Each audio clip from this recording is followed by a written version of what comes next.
Now, it may be clear to you, to lawmakers, to other incumbents that Google's size and power can stifle competition, but Sundar Pichai will argue today that his company actually helps small businesses, it's popular with consumers, and it exemplifies the American dream. So what should the committee be asking him? Yeah, well, it's not just Google too. Facebook is there, and the two of them are really a duopoly in the digital advertising market. And so I think they're going to focus a lot on that duopoly. And in particular, from our perspective, being a privacy company, the center of that duopoly is a data monopoly, data profiles about Americans and people worldwide that has really been created from covert tracking across the internet. And so I think there's going to be a lot of focus on how that monopoly was created via this covert tracking and what can be done about it, namely giving consumers a really easy way to opt out. So in your words, Gabriel, then how does that actually limit the consumer? Because I think for most people who use Google and Facebook, it's not immediately evident. How do lawmakers make that clear? Yeah, I think people are starting to realize after all the media reporting since Cambridge Analytica that there actually is a lot of covert tracking going on. What is unclear to people is how to easily opt out of that tracking that Google and Facebook are hiding behind all these apps and sites across the internet.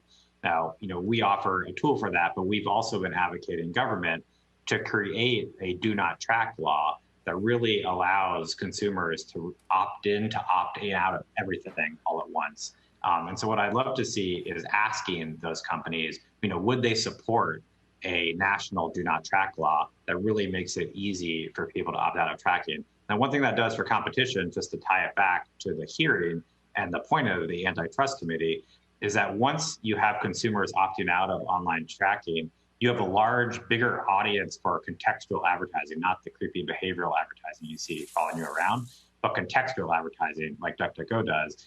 And that allows companies like us to compete in the digital advertising market again, because it doesn't require all that data. Now, Gabriel, the CEOs are going to be painting their companies as national champions, critical in some ways for the security of the United States, and perhaps that breaking them up could allow other giants, particularly the ones in China, to pull ahead, particularly in critical technologies. How do you think that lawmakers should respond to that argument? I mean, I think it's a distracting argument. I don't think it holds a lot of water. There are plenty of innovative companies and innovation all around the world, not just in China, and there's plenty of innovation in the US. And unfortunately, because of these monopolies, that innovation has been held back.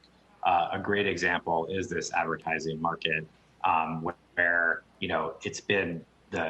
they've choked all the air out of the system with this behavioral advertising. But if there was contextual advertising, it would blossom to many more companies. Another good example is search, which is a product that we put forward.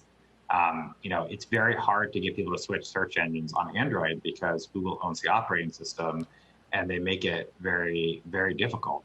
In Europe, there's regulations to allow consumers to easily choose their search engine. That's not the case in the US. And so I wouldn't, if I were lawmakers, get wrapped up into that distracting argument. Gabriel, good morning. It's John. I hope you'll respond to an assertion that the focus is in the wrong place here.